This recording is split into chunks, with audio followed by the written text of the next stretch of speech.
जिस समीकरण में चरों का घात 2 होता है उसको द्विघात समीकरण कहेंगे, क्वाड्रेटिक इक्वेशन कहेंगे।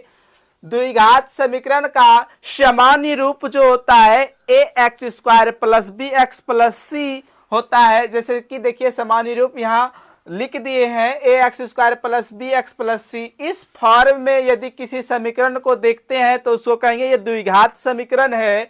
और देखिए द्विघात समीकरण का विविधकर जो है डिस्क्रिमिनेंट है एक्स के गुणांकों का वर्ग और एक्स स्क्वायर के गुणांकों एवं अचर पद के गुणनफलों के अंतर के बराबर होता है। अतः हम कहेंगे कि विविधकर d बराबर बी स्क्वायर माइनस 4ac, इसके हिसाब से सामान्य रूप के हिसाब से d इक्वल टू क्या होता है बी स्क्वायर माइनस 4ac।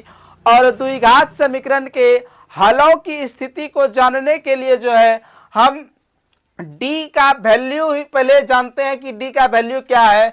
तो हलों की स्थिति जानने के लिए यदि d का मान 0 से छोटा होता है, 0 से छोटा होता है, कहने का मतलब d का वैल्यू जो है ऋणात्मक यदि निकलता है माइनस में, तो कहेंगे इस समीकरण के कोई हल नहीं है, इस समीकरण के कोई हल नहीं है। और यदि d 0 के बराबर निकलता है तो इस समीकरण के जिसका d 0 हो, इस समीकरण का जो है दो वास्तविक बराबर मूल होते हैं। और यदि d 0 से बड़ा निकले, 2 4 5 6 जो भी, हाँ d 0 से यदि बड़ा निकले तो दो असमान वास्तविक मूल होते हैं।